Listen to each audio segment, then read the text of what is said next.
Well, it's been quite a day again, hasn't it, for the learning curve on the geopolitical scene. Well, it's a learning curve for some people because in truth, some people just never seem to learn, do they? In fact, are they capable of learning? So the Israel-Iran situation, how does this affect Britain? More to the point, how does this affect British nationalists? In truth, it should affect us in no way, shape or form, because British nationalism, my understanding of it, has always supported a two-state solution between Israel and Palestine. Yes, of course, I know this is Iran and Israel, but it all stems from the same current problem, doesn't it? i.e., what is called the illegal occupation of Palestine by Israeli settlers, occupiers, European settlers. Well, they're not entirely European. They're mixed race, most of them. They came from Eastern Europe. They have Eastern European names originally, before they adopted these biblical names. And the whole issue, quite simply, is this. In nationalism, there's a problem with Christian nationalists, shall we say, or should we say, more to the point, Christian Zionists. Because when push comes to shove, and we saw it again this morning, an outpouring of what Kenny Smith calls mad Christians. It's my moral obligation as a Christian to support the state of Israel and any genuine, yes, that's right, genuine. They always use that one, don't they? You know, the prefix, any genuine Christian or any genuine nationalist, genuine this, genuine that, would support this or that or the other. In this case, any genuine Christian would support the state of Israel. Just ignore the horrific genocide that Israel has carried out with Western weapons. You know, that's absolutely irrelevant. And that's not me taking sides, that is just fact. That is just fact, you know, and that fact is before the International Criminal Court, isn't it? Which is exactly where Netanyahu and his criminal gang should be. Because that's what I regard them to be, war criminals, quite frankly. And Hamas, what they did a couple of years ago was absolutely horrendous. But Netanyahu helped create Hamas, didn't he? Contrary to the advice given to him. And he ignored that advice, and the advice was it would lead to a situation just like this, what we have now. Self-fulfilling prophecy, apparently. But the simple truth is this. What we should support as nationalists is a two-state solution and nothing more and nothing less. And where Israel launches, I can honestly say, an unprovoked attack on a nation like Iran, then quite frankly, we have to condemn that and should give it no support whatsoever. And particularly, it deserves none of our lip service. And I also have to say this. If Christian Zionists, that very small number of people who have impregnated nationalism, including the Homeland Party, feel so passionately about it that their Jewish scripture overrides their pragmatic sense of reality and proportion, then quite frankly, they don't belong in nationalism. They certainly don't belong in the Homeland Party, quite frankly, in my opinion. I'm not saying all Christian nationalists are Christian Zionists, on the contrary. And that's a new quagmire as well, which we'll address in a minute. But perhaps Nick Griffin would be more accommodating in the Christian Nationalist Party. Well, they're anti-Zionist as well, aren't they? And that's the whole point. You know, it's not the obligation of any Christian, as I understand it, and I'm not a Christian, by the way, I'm an Odinist. I worship the true European faith. Yes? There is the Amma of Thunar from Kingsfield in Kent, 6th century. Also, the Sun Cross from Kingsfield in Kent, 6th, 7th century. That's how pagan Germanic ancestors wore these things. And we have no such problems where it comes to conflicts between Abrahamic nations or Abrahamists full stop. In fact, when have Abrahamists not been at war with one another? Will there ever be a time when Abrahamists aren't at war with each other? And by that I mean Jews, Christians and Muslims. Over who has the best God, is it? Well, who knows, quite frankly. It's such a miasma of conflict across the ages. And quite frankly, it's not something that we should ever be involved in. What we should seek to do, as I said, is to campaign for a two-state solution. And if the Israelis and the Palestinians don't want it, then we should just leave them to it, quite frankly. If they want to wipe each other off the face of the earth, sadly, then that is what they will do. And we should play no part in it whatsoever. We should give them no lip service at all. And I've actually warned Kenny Smith, and I don't think I needed to warn him anyway, because the man is totally clued up. But I've also warned other nationalist leaders as well to keep these mad Christians, as it were. I'm talking about the fundamentalists. Yeah, there's a very fine line between a Christian and a fundamentalist Christian. All you have to do is press the right buttons, and I know how to press them, and you'll soon find the fundamentalists come pouring out. And it's nearly always in the case of Israel, because they're hooked on Jewish scripture. See, pagans and atheists, we don't have this problem at all, because speaking as an Odinist, a European pagan, I'm committed wholly to European culture. I couldn't care less about Jewish scripture, quite frankly, other than how it affects and corrupts the European mindset to hate itself. And that's something else that we experience frequently as Odinists, is European nationalists hating on their own culture and their own ancestors and trying to disavow themselves of their own ancestry. Shockingly bad. I guess you could say it's the original form of wokeism or proto-communism, you know, which radical was it who said, which Bolshevik I meant, who said Judaism is communism, communism is Judaism. Isn't that really the case with Christianity as well? You might think this is an anti-Christian rant. I'm not ranting, I assure you. Absolutely not. No, this is not an anti-Christian rant. This is a dire warning from history, quite frankly, because so many people just haven't paid attention to all the other warnings from history. So here's another one. And that's why I'm making this warning right now to a much wider audience, because quite frankly, we should not be getting involved in any conflict at all between Israel and Iran. And all of these Christians who are ranting about, we must support Israel, it's our moral duty. What moral duty? What morality is involved in it whatsoever? Where is the ethical compass? There is nothing of the sort. It's nonsense. It's just brainwashing from religious scripture.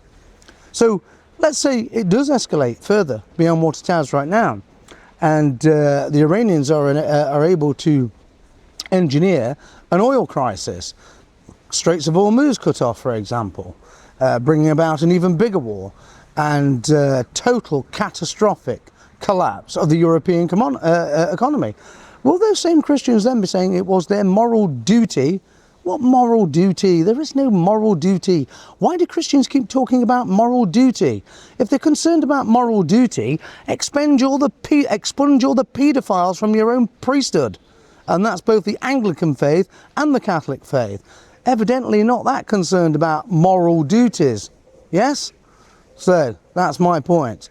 And I urge all nationalists, you know, to quite simply ostracise these people. Don't let them into the ranks.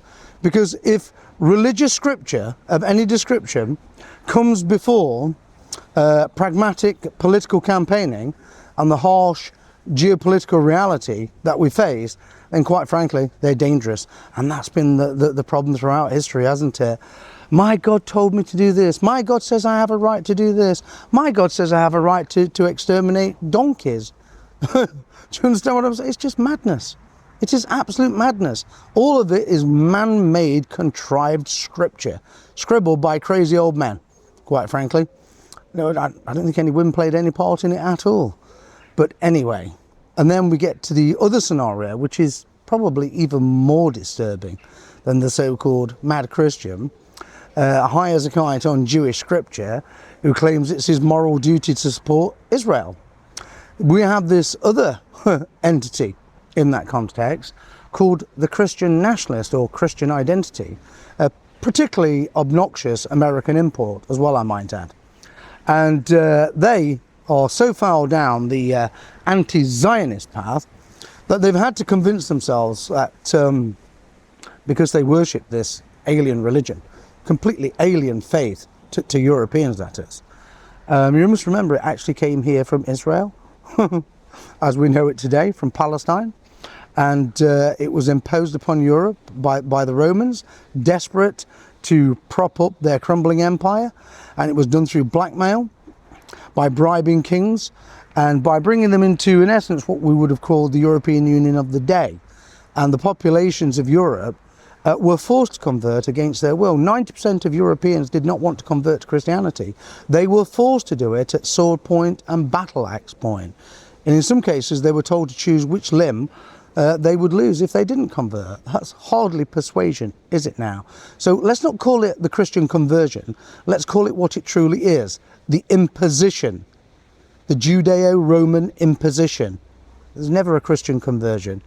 Great book on it, you know. The Darkening Age, you know, fantastic book in actual fact. But getting back to these these Christian nationalists who've convinced themselves that they're the lost 13th tribe of Israel, lost it, more like, in actual fact, definitely lost it. And the Jews themselves are just imposters, and that they're the real Jews. I mean, it sounds like an absolutely lunatic comedy script from a madhouse, doesn't it? And talking of madhouse and comedy scripts, the Chosen One's fancy, which is what I call it. So let's say this. Let's say you're stood at the bus stop in the morning and a chap comes along and says, can I tell you something? And you're like, oh gosh, right, okay, whatever. The bus will be here in a minute. Okay, go on then. Well, did you know I used to be a slave and I was held captive in Egypt? Yeah, absolutely. With all of my family and my ancestors before me. And then suddenly one day, a God came along. God, the God. There is one God and no other, according to them. And this God said, right now, I've got some really good and happy news to tell you. You're no longer slaves. I hereby anoint you as chosen ones and set you free to roam the earth, and you will conquer the earth. You will rule over everyone else. You would turn and look at that person at the bus stop and think, what an absolute nutcase. This one's obviously on day release and it needs to be returned to sender. In other words, the nut house. So why on earth do these Christians believe they have a moral duty? Moral duty. It must be the first moral duty Christianity has ever had in its entire history. In my opinion, they have a moral duty to protect, defend and fight for that mentality. My goodness, this is the whole problem with the entire Abrahamic Messianic complex. It is just lunacy, quite frankly, all of it. And I would urge British nationalists, in fact all European nationalists, and if there are any sensible nationalists left in the United States, and I struggle to believe there are at times, you know, to put this nonsense behind them, basically, to put it to bed, because this is not our issue. It's absolutely nothing to do with us. And if peace is ever going to reign in the Middle East, and it should, in my opinion, then we have to stop allowing people to hark back to some form of religious scripture to draw us into a war of destruction that should be absolutely none of our business. Perhaps they want to go off on another crusade. Is that it? My goodness. Off you go then. Don't come back, quite frankly. That's my opinion. Don't come back, and particularly don't come back, you know, spouting the garbage that you've learned in the Middle East if you do manage to survive, quite frankly.